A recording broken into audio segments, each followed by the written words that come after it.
Are we alive? G'day, folks. Hoping you are well. As you can tell, not home yet.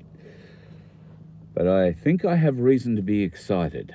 So I'll just wait a minute or two because I know, well, it's 8:30, nearly 8:20 in Victoria and the rest of the world in daylight savings time, except those that are in other time zones. I'll do more on this tomorrow. However, there's been something about Cyclone Milton that's been with me now for some days. Today, large amounts of information came in through, which I thought were very exciting. Nice to see a few of you piling in. G'day, guys. So we're talking about Hurricane Milton and the destructive forces of it. Now, Hurricane Milton began over on the east coast of Mexico in the Gulf there. It went from a Category 1 to a Category 5 instantly.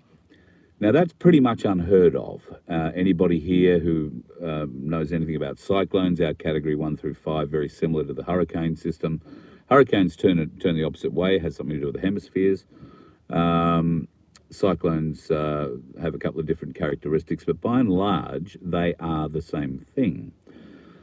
So we don't see them go, and it's unheard of for them to go from Category 1 to Category 5 in an instant, to jump, that order of magnitude of destruction in a very short time frame. Unless maybe they're getting a little bit of help. And you saw in some of the US weather patterned images that I put up in the show the other night that it is very possible, and they are highly capable of making circulating systems that develop into massive hurricanes or cyclones. And God knows we've experienced them too. Now, as you know, I've got a friend in Florida. They've been expecting the worst. Their media have been telling them the worst. In fact, the media have been calling for a new category, a Category 6, because this storm was so much bigger than any other Category 5 in history. There has to be a Category 6 sort of thing, yada, yada, yada, yada, yada. There was then, as the days progressed and the hurricane made its way towards the southeast coast of Florida, it weakened or started to weaken. That started happening about 2 days ago. And it dropped from a Category 5 as it was roaring across the Gulf of Mexico to a Category 3. And then earlier today, as it was crossing the coast of the southeast coast of Florida, it was almost a Category 1, and shortly after it did cross it, it disappeared. Well, in fact, it disappeared as a system, a hurricane system, before it got to the coast.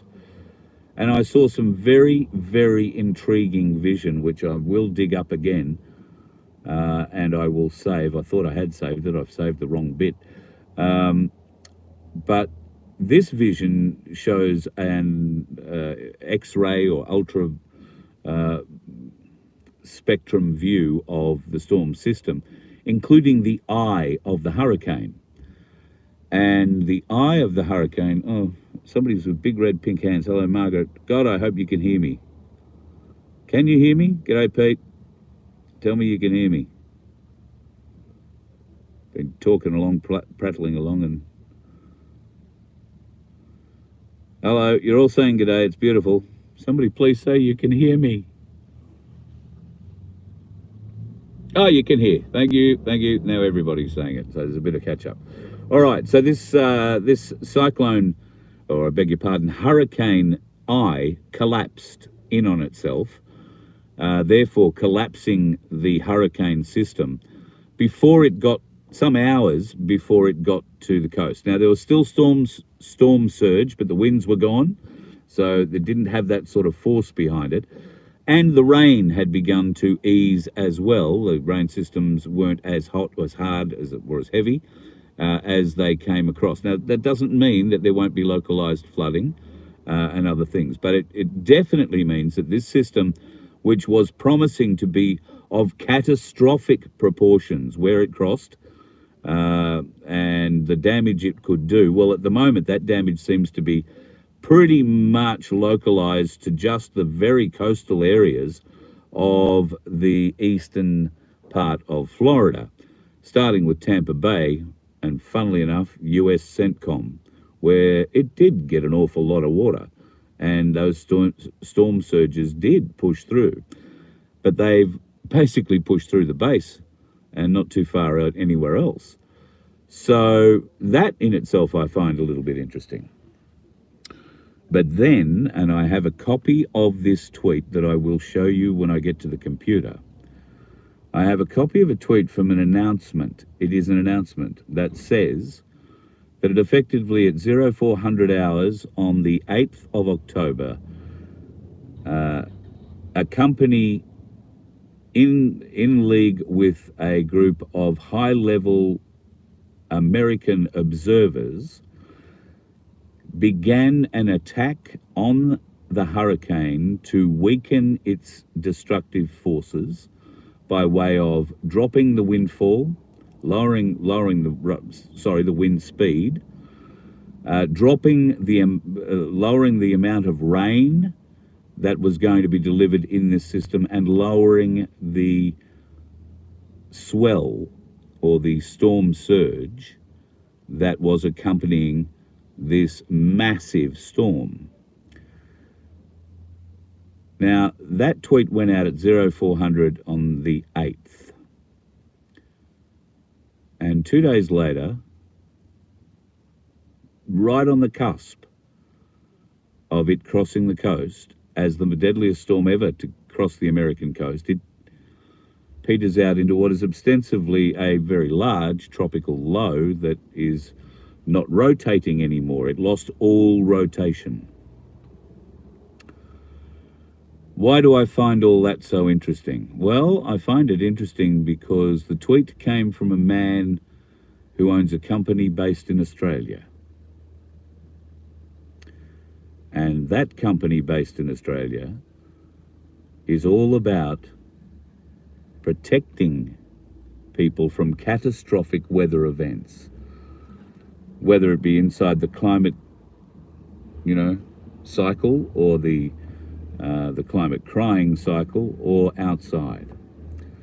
They have products they call Fire Shield, they call Storm Shield, and other things.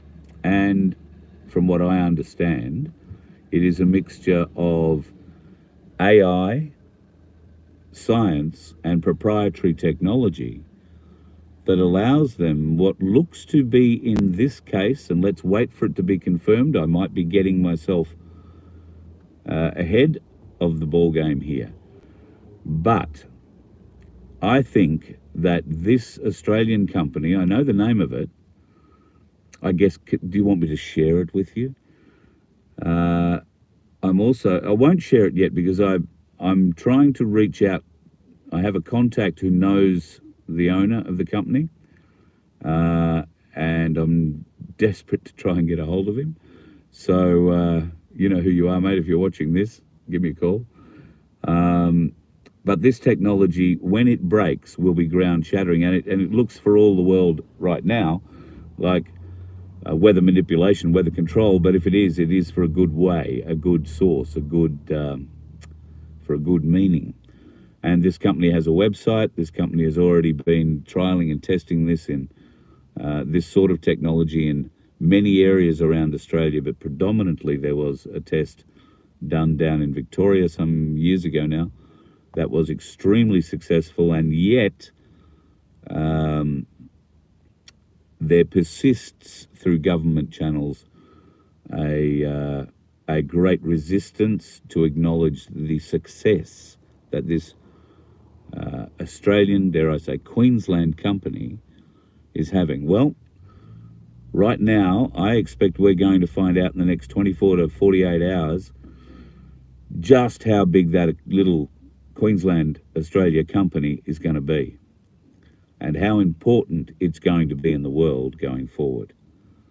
The world is changing, folks. And if you didn't think 1010 meant much, well, if nothing else for me, this is pretty significant. So I will endeavour to, when I get home, if it's not too late, I will endeavour to put together a little program to show you what I've got already on this, but and I will include the company's name.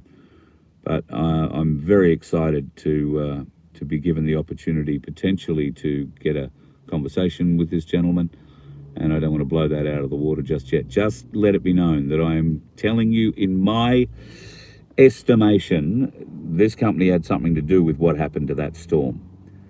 And maybe it didn't. Maybe the storm just petered out naturally. Maybe it was all just a blow-up. But I think differently. Also, I've watched so much of the coverage live out of America that it was sickening to see them talking up the damage. It was sickening to see them talking up the power of the storm, because if you went and looked at independent shots from webcams and other people doing live streams, it was all working fine. It wasn't blowing hard. It was there was a bit of wind. Yes, there was a bit of rain. But no, there wasn't any, trees bent sideways, or very few. There weren't roofs being ripped off. There wasn't, corrugated iron cutting people in halves in the streets. None of that. Unless you happen to be watching the mainstream media. How much of that was real? Because in the live chats of many of those live feeds, the people were calling out the reporters for telling bullshit, telling lies. And one of the most telling things is their hair wasn't even blowing in the wind. Weird shit. Weird shit. Anyway, I've got to go, folks. I do want to get on the road and get back tonight at some stage. It's been a bit wet and windy today, one of those sort of days again. You saw how it started, did you? Did I tell you? I showed you some photos, or maybe I haven't showed you photos. Oh, yes, I think I did. The drowned rat video, yes. Well, funnily enough, we found a drowned rat underneath all that mess this morning. So that mess has now sort of been cleared up for the best of what we can do. I've still got to make a small trip to the tip and throw away some twisted aluminium. But, yeah, cleaned that up, and then I've had some other stuff I've had to shoot out to do today for my mum. God love her. She's going on a holiday. 89 she'll be in December, my mum. Going on a holiday with the girls. Where are they going? Well, they're going to go and rock the boat. Except they're not going on a boat, they're going on a plane. But they will turn New Zealand upside down, so look out, Kiwi friends. My mum's coming to the South Island. Look out. She'll be in Queenstown, swooshing down the slopes. Well, no, she won't. She'd probably be having a quiet sherry somewhere in a chalet overlooking the slopes. She'd probably enjoy that more. All right, folks, I hope if I get back in time tonight, I'll do something for you. Tomorrow, I do have an appointment early at 8 a.m. It's going to go for a couple of hours.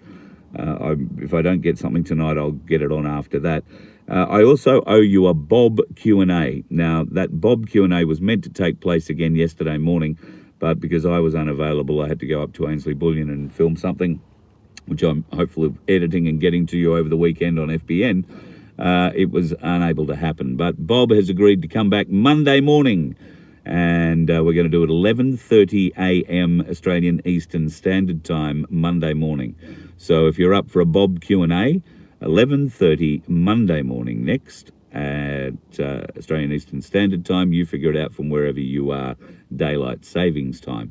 But it'll be 11:30 Queensland, 9:30 in Western Australia, 12 o'clock in Adelaide, 12:30 in just about everywhere else except Northern Territory, where I'm not sure that they even have clocks. Anyway, folks, have yourself a bloody good night. There are dickheads on the road. I've dodged a couple of them today.